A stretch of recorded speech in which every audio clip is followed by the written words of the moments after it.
আপনাদের স্বাগত জানাই আমি আমার আলোচনা শুনবার জন্যে। সম্প্রতি আপনারা লক্ষ্য করেছেন যে ইসলামী বিশ্ববিদ্যালয়টি হলের নাম পরিবর্তন নিয়ে নানা বিতর্ক এবং প্রতিক্রিয়া। বাংলাদেশে নাম পরিবর্তনের ঘটনা রাজনৈতিক পালাবদলের সঙ্গে সঙ্গে ঘটে এবং বিগত সরকারের আমলে যেটা হয়েছে যে গোটা বাংলাদেশ জুড়েই কিছু নামে সকল প্রতিষ্ঠান, ক্যান্টনমেন্ট বলেন, খেলার মাঠ বলেন, বিশ্ববিদ্যালয় বলেন, বিশ্ববিদ্যালয়ের হল বলেন, এমন কোনো প্রতিষ্ঠান নেই। আমি যে বিশ্ববিদ্যালয়টিতে লেখাপড়া করতাম, জাহাঙ্গীরনগর বিশ্ববিদ্যালয়, সেই বিশ্ববিদ্যালয়ে আমি দেখেছি যে বঙ্গবন্ধুর পরিবারেরই অন্তত 4-5 জনের নামে 4-5টা প্রতিষ্ঠান আছে একটা বিশ্ববিদ্যালয়ের মধ্যে। এবং যেখানে একজন আগের সরকারের আমলে নাম পরিবর্তন করে নিজেদের নাম দিতে চাওয়াটা একটু বেশি দৃষ্টিকটু মনে হয়েছে বা যে কোনো বিবেচনা করতে চাননি, তখন এমন একটা কাজ করেছেন যে কোনো একজন সুফি বা কোনো একজন সাধক বা কোনো একজন ধর্মীয় ব্যক্তিত্বের নামে একটা প্রতিষ্ঠানের নাম দেওয়া। যেমন ধরা যাক জিয়া ইন্টারন্যাশনাল এয়ারপোর্ট, এই এয়ারপোর্টটা তৈরির সঙ্গে জিয়াউর রহমানের ভূমিকার কথা আমরা জানি, কিন্তু এই এয়ারপোর্টটির নাম বদল করে আওয়ামী লীগ ক্ষমতা এসে হযরত শাহজালাল ইন্টারন্যাশনাল এয়ারপোর্ট করে দিল। অর্থাৎ এমন একটা নাম দেওয়া হলো যেটা পরে অন্য কোনো সরকার, এমনকি যাদের নামে আগে ছিল, অর্থাৎ ধরে নিচ্ছি যদি বিএনপিও আসে, বিএনপি যেন এখানে হাত না দিতে পারে। চট্টগ্রাম এয়ারপোর্টের ক্ষেত্রে একই ঘটনা ঘটেছে। অর্থাৎ আওয়ামী লীগ বিএনপি অনেক ক্ষেত্রেই এই বিষয়গুলোকে ধর্মীয়ভাবে ব্যবহার করবার চেষ্টা করেছে। মূল প্রসঙ্গে আসি, যেটি নিয়ে এখন কথা হলো। ইসলামী বিশ্ববিদ্যালয় প্রশাসন সম্প্রতি 4টি আবাসিক হল এবং একটি একাডেমিক ভবনের নাম পরিবর্তন করেছে। এই সিদ্ধান্তের অংশ হিসেবে বঙ্গবন্ধু শেখ মুজিবুর রহমান হলের নাম পরিবর্তন করে শাহ আজিজুর রহমান হল করা হয়েছে। এই নাম পরিবর্তনের পর বিশ্ববিদ্যালয়ের শিক্ষক, শিক্ষার্থী এবং সামাজিক যোগাযোগ মাধ্যমে ব্যাপক আলোচনা এবং সমালোচনা শুরু হয়েছে। বিশেষ করে শাহ আজিজুর রহমানের নামে হলের নামকরণ করাকে অনেকে মুক্তিযুদ্ধের চেতনার পরিপন্থী এবং বিতর্কিত বলে মনে করছেন। শাহ আজিজুর রহমান একজন মুসলিম লীগের নেতা ছিলেন, পরে বিএনপিতে তিনি যুক্ত হয়েছিলেন, প্রধানমন্ত্রী হয়েছেন, আমরা সবাই জানি। এবং শাহ আজিজুর রহমান একজন ভালো নামকরা পার্লামেন্টারিয়ান ছিলেন, সেটা আমরা জানি। কিন্তু বাংলাদেশের মুক্তিযুদ্ধে তার ভূমিকা নিঃসন্দেহে বড় একটি বিতর্কের বিষয় ছিল। তিনি জাতিসংঘে গিয়ে বাংলাদেশের স্বাধীনতার বিপক্ষে বক্তৃতা করেছেন, সেটা বলা হয়। আবার এটাও অনেকে বলেন যে তিনি একটি প্রতিনিধি দলের হয়ে গিয়েছিলেন এবং সেই প্রতিনিধি দলে তিনি বাংলাদেশের বিপক্ষে কোনো ভূমিকা রাখতে যাননি। অর্থাৎ এগুলো নিয়ে নানা রকমের ইতিহাসে নানা রকমের বিকৃতি, নানা রকমের বক্তব্য কিন্তু আমরা দেখতে পাই। নাম পরিবর্তনের এই যে সিদ্ধান্ত এবং সমালোচনা, সেটা কী রকমের?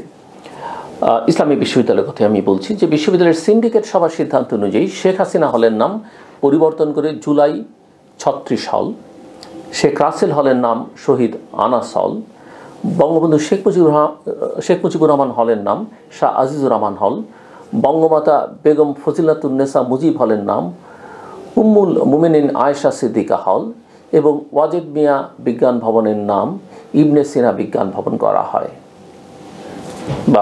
হয়েছে। অর্থাৎ দেখা যাচ্ছে এই বিশ্ববিদ্যালয়টিতেও অন্তত 5টি প্রতিষ্ঠানের নাম শেখ হাসিনার পরিবারের নামের সঙ্গে যুক্ত ছিল, নানান জনের নামে।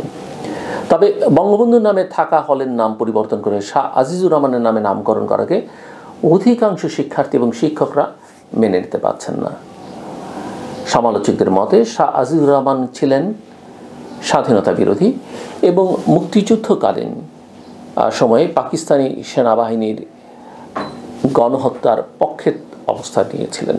তিনি তৎকালীন পূর্ব পাকিস্তানের মন্ত্রিসভার সদস্য ছিলেন এবং আন্তর্জাতিক অঙ্গনে পাকিস্তানের পক্ষ নিয়ে বাংলাদেশের মুক্তিযুদ্ধের বিরুদ্ধে প্রচারণা চালিয়েছিলেন।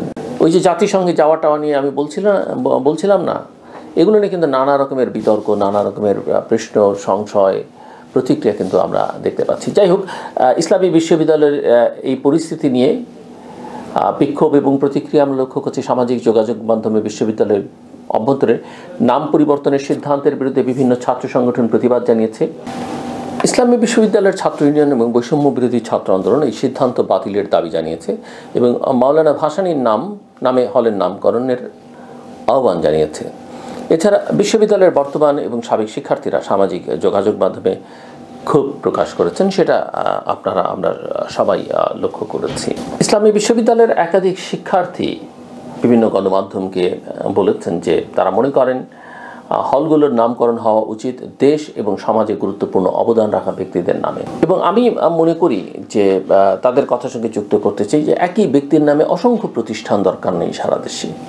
একটা গুরুত্বপূর্ণ প্রতিষ্ঠান, একটা সড়কের নাম থাকাই যথেষ্ট, বা এটা বড়জোর অতি গুরুত্বপূর্ণদের ক্ষেত্রে দুটো হতে পারে, কিন্তু এটা শত শত হাজার হাজার নামে একই ব্যক্তির নামে প্রতিষ্ঠান করা এটা মানে রুচিরও একটা বিষয়। যাই হোক, আমি যে ছাত্রদের কথা বলছিলাম, ওই বিশ্ববিদ্যালয়ের সাধারণ শিক্ষার্থীরা তারা মনে করেন যে রাজনীতি, শিক্ষা, সংস্কৃতি, অর্থনীতি এবং মুক্তিযুদ্ধের অবদান বিবেচনায় এনে নামকরণ করা প্রয়োজন ছিল। শাহ আজিজুর রহমানের মতো বিতর্কিত ব্যক্তির নামে হলের নামকরণ করাকে তারা ষড়যন্ত্রমূলক বলে মনে করছেন। এবং আমি মনে করি যে এটা অন্তত বঙ্গবন্ধু শেখ মুজিবুর রহমানের নাম বদলে শাহ আজিজুর রহমানের নামে করা কোনোভাবেই সমীচীন নয়, কোনোভাবেই গ্রহণযোগ্য হওয়া উচিত নয়। অন্যদিকে কিছু ছাত্র সংগঠন বলছে যে শেখ হাসিনা এবং তার পরিবারের নামে থাকা হলগুলোর নাম পরিবর্তনের বিষয়টি প্রয়োজন ছিল। আমিও মনে করি প্রয়োজন ছিল, এবং তারা মনে করেন, ওই ছাত্ররা মনে করেন যে কারণ দীর্ঘদিন ধরে আওয়ামী লীগ পরিবারতন্ত্র প্রতিষ্ঠা করেছিল, তবে তারা মনে করে পরিবর্তিত নামগুলো আরও গ্রহণযোগ্য এবং ঐতিহাসিকভাবে সঠিক হওয়া উচিত ছিল। এবং ছাত্রদের এই কথার সঙ্গে ভিন্নমত পোষণ করবার কোনো সুযোগ আছে বলে আমি মনে করি না। আসলে আরেকবার আমি শুরুতেই খানিকটা বলছিলাম যে শাহ আজিজুর রহমানের ভূমিকা এবং তাকে নিয়ে কী ধরনের বিতর্ক আছে। শাহ আজিজুর রহমান 1971 সালে পাকিস্তানের হয়ে সক্রিয়ভাবে কাজ করেছেন। তিনি পাকিস্তানের পক্ষ নিয়ে জাতিসংঘ সহ বিভিন্ন আন্তর্জাতিক মঞ্চে বাংলাদেশের মুক্তিযুদ্ধকে ভারতীয় ষড়যন্ত্র বলে প্রচার করেছেন। তিনি পাকিস্তানি বাহিনীর গণহত্যা অস্বীকার করেছিলেন এবং অন্যান্য মুসলিম দেশগুলোকে বাংলাদেশকে স্বীকৃতি না দেওয়ার আহ্বান জানিয়েছিলেন। পরবর্তীতে 1978 সালে তৎকালীন রাষ্ট্রপতি জিয়াউর রহমানের নেতৃত্বে গঠিত জাতীয়তাবাদী ফ্রন্টে যোগ দিয়ে তিনি প্রধানমন্ত্রী হন। তবে এখানে একটা কথা বলে রাখা ভালো, আমি অনেক আওয়ামী লীগ নেতার সঙ্গেও কথা বলে যেটা জেনেছি, তাদের কেউ জীবিত আছেন, কেউ প্রয়াত, যে জিয়াউর রহমান আসলে এটা করতে চাননি ইনিশিয়ালি। তিনি আসলে চাইছিলেন মুক্তিযুদ্ধের পক্ষের শক্তিকে নিয়েই তার দলটা গোছাতে, যেহেতু আওয়ামী লীগ তখন অত্যন্ত কর্নার একটা রাজনৈতিক শক্তি ছিল, এবং তিনি চাইছিলেন তাদেরকে ফ্রন্টলাইনে আনতে, এবং প্রধানমন্ত্রীও তিনি আসলে শাহ আজিজুর রহমানকে করতে চাননি। কিন্তু পরিস্থিতি এমন একটা জায়গায় গিয়ে দাঁড়িয়েছিল যে তার হাতে, যেহেতু রাজনীতি একটা লড়াইয়ের ব্যাপার, কৌশলের ব্যাপার, টিকে থাকবার ব্যাপার, কোনো অপশন ছিল না। এটা অনেক আওয়ামী লীগ নেতাও আমাকে বিভিন্ন সময় কথা প্রসঙ্গে বলেছেন। তো শাহ আজিজুর রহমান প্রধানমন্ত্রী হলেন, তবে তার স্বাধীনতা বিরোধী ভূমিকার কারণে মুক্তিযুদ্ধের চেতনায় বিশ্বাসী রাজনৈতিক দলগুলো তাকে একজন রাজাকার এবং যুদ্ধাপরাধী হিসেবে বিবেচনা করে। তবে একথা বলতেই হবে যে শাহ আজিজুর রহমান অত্যন্ত স্বনামধন্য একজন রাজনীতিক ছিলেন, অত্যন্ত স্বনামধন্য একজন পার্লামেন্টেরিয়ান ছিলেন, ভালো বক্তা ছিলেন। সো নতুন নামকরণ এবং ভবিষ্যৎ প্রভাব কী হবে, বিশ্ববিদ্যালয় প্রশাসনের পক্ষ থেকে জানানো হয়েছে যে ছাত্রদের দাবির ভিত্তিতে নাম পরিবর্তনের সিদ্ধান্ত নেওয়া হয়েছে। বৈষম্য বিরোধী ছাত্র আন্দোলন এবং ছাত্রদল নাম পরিবর্তনের জন্য 23টি প্রস্তাব করেছিল, যার মধ্যে কয়েকটি গ্রহণ করা হয়েছে। তবে এই সিদ্ধান্ত দেশের মুক্তিযুদ্ধের চেতনার সঙ্গে সাংঘর্ষিক বলে অনেকেই মনে করছেন। রাজনৈতিক বিশ্লেষকদের বা বিশেষজ্ঞদের মতে বিশ্ববিদ্যালয়ের মতো প্রতিষ্ঠানের নামকরণ নিয়ে সিদ্ধান্ত নেওয়ার সময় রাজনৈতিক ইতিহাস এবং জনমতের যে গুরুত্ব সেটা দেওয়া উচিত।